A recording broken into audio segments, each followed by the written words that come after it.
So what does this landscape give the opportunity to our friends in the CP group?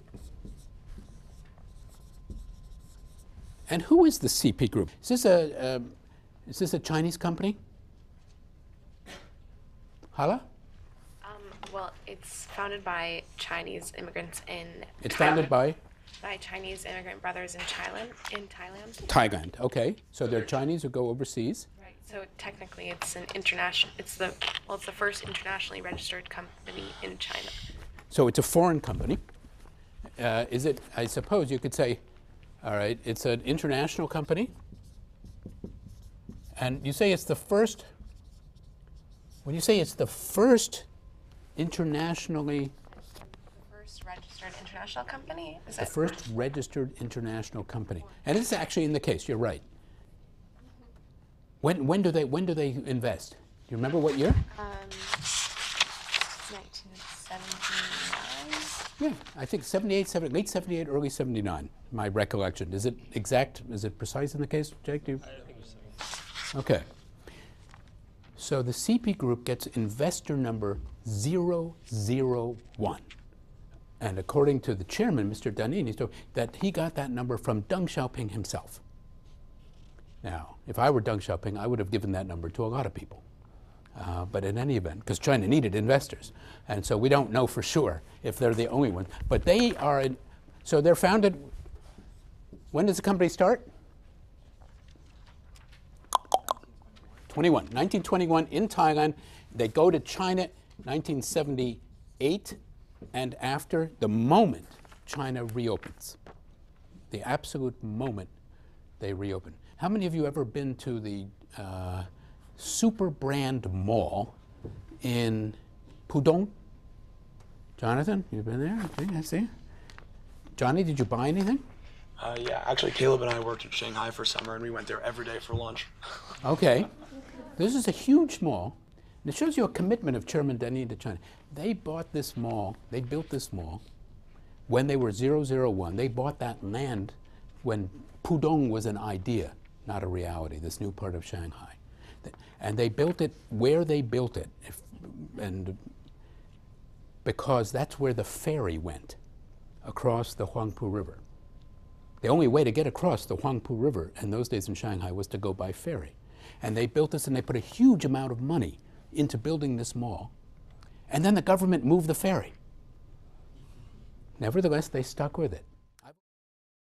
China. And I've always been grateful, I have to say this, and also to our China ex-friends, you know, I've always been grateful to this mall because it started off very poorly because the area wasn't developed. They were first movers, but really were way ahead of the curve.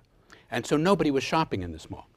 And one time I went in to give a lecture there at the hotel nearby. Actually, it was a Harvard Club event in Shanghai. And I got off the plane, and my luggage didn't come.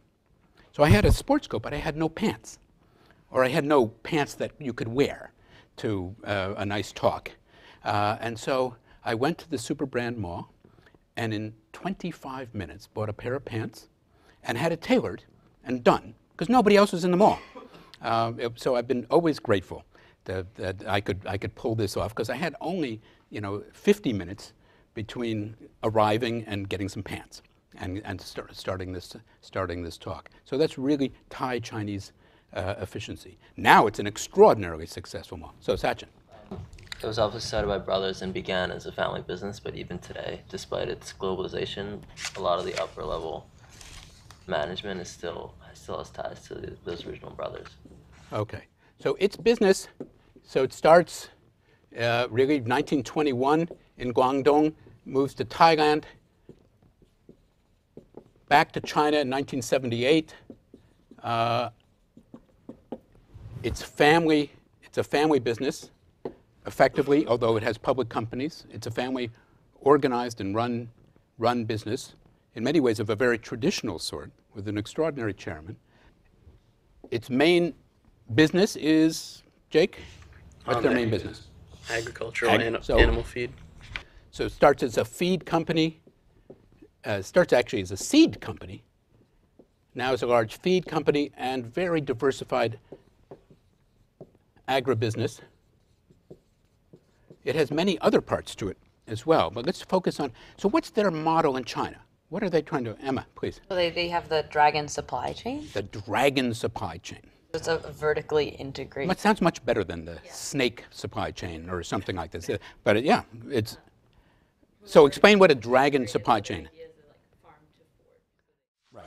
So vertically integrated, what does that mean, vertically integrated? Sounds like a, sounds fancy. Yeah, I mean, what does it mean? vertical integration is like when you own every step in the production process, as opposed to horizontal integration, which is like acquiring all the companies in your same sector. Right. So you own from production through down to the Right. So I don't know what they call like feed to fork, I think. Farm to fork. farm to fork. Okay. Farm to fork. Right. So they produce like, you know, they have the food production, and then they have distribution centers, and they have like retail that sells the food, all these things. So. Is it 100% vertically integrated? Do they own the land? Caleb, what do you think? I don't think so. No. Let's see. Jojo, do they own the land? No, Why not? because the government owns the land. Because the government owns the land. That's right. That's very good. The government, you lost your voice in New Haven. I'm sorry. All right. Okay. Do they own the land? So how can they do it if they don't own the land? Huh? They contract with farmers. They contract with farmers. That's right.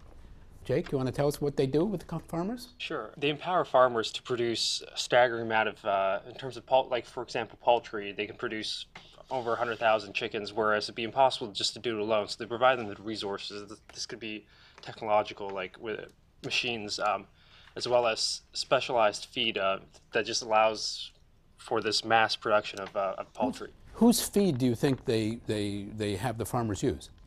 They use the CP feed. Their feed, of course. This is starts as a seed company that becomes the biggest feed company in the world. That's the kind of central artery of this business is feed. But that feed then goes, so you're a farmer, let's see, Kevin, you're a farmer. You've been raising, I don't know, 100 chickens a year. That's not that many to be very successful. What would CP give you the opportunity to do?